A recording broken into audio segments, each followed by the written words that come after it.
So, by a show of hands, have any of you here ever been made fun of or hurt by anyone else?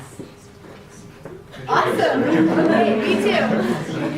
Actually, I don't have the clicker.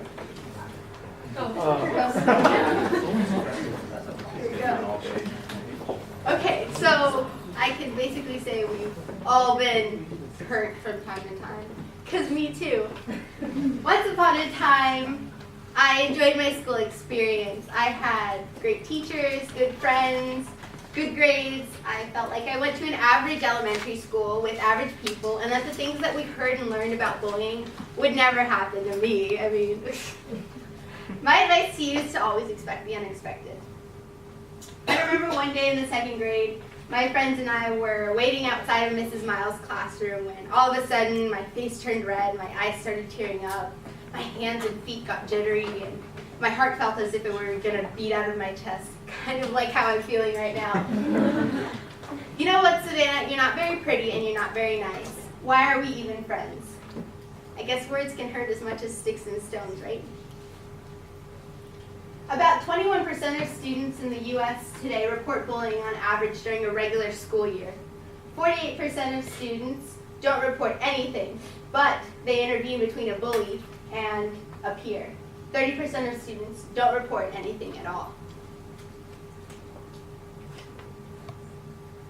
Remember those school assemblies that we used to have that the speaker would come up on stage and try to tell you about bullying and try to discourage you from ever doing it, and then the teachers would take you back to the classroom and encourage you to embrace your unique qualities? Well, I learned that being unique is stupid, because that's what my friends thought, and that's what they made me think. After these continuous incidents with my peers, they started calling me names, and some of those I remember very distinctly. For example, fat, loud, ugly, annoying. I didn't understand why they were treating me this way. It just made me feel different. And that's the only reason that children in the U.S. today are being bullied. 16% of children in the U.S. today are bullied based on stereotypical racial gestures. 35% of students are bullied based on their body shape, and 47% of students are bullied based on appearances.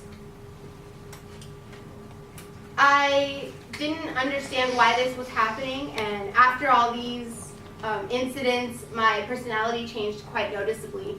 I became really quiet. I didn't talk to anyone in school because I was afraid no one else would like me. Excuse me.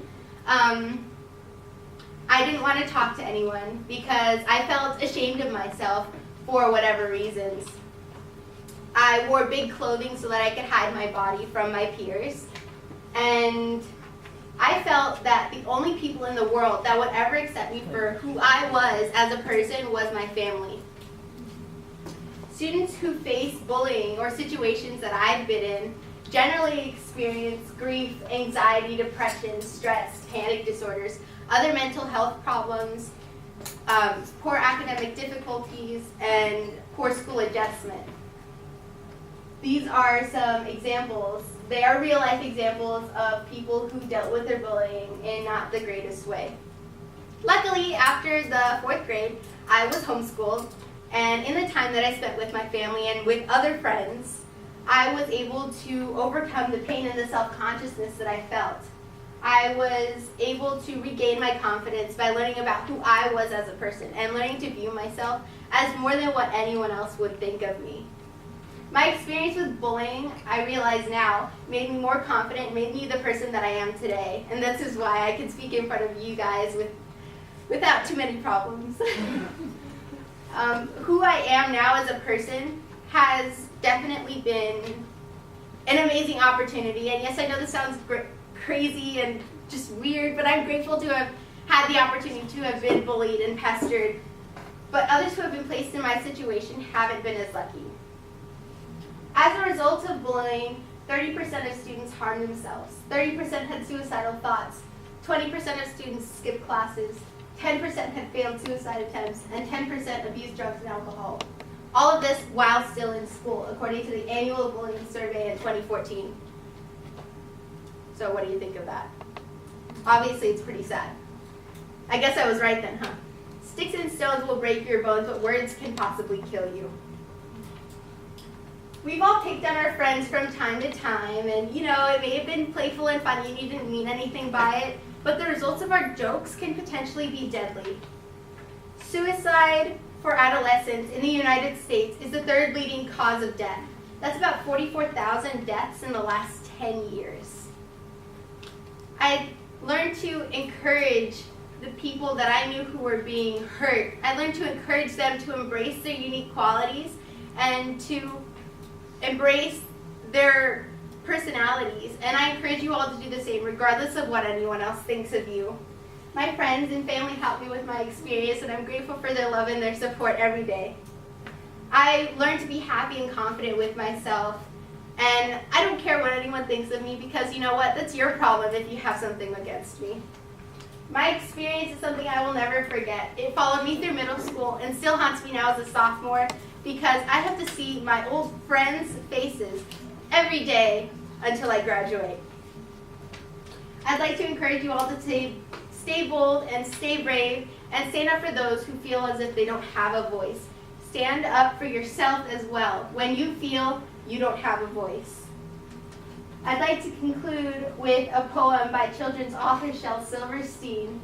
He was a contributor to the book The Bully, the Bullied, the Bystander, the Brave. It was a book that spoke against labels and bullying. Excuse me. It was a book that spoke against labels and bullying. I hope his poem, No Difference, inspires you as much as it inspired me when I had no source for inspiration. Small as a peanut, big as a giant.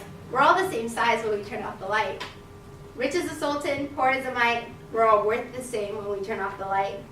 Red, black, orange, yellow, or white, we all look the same when we turn off the light.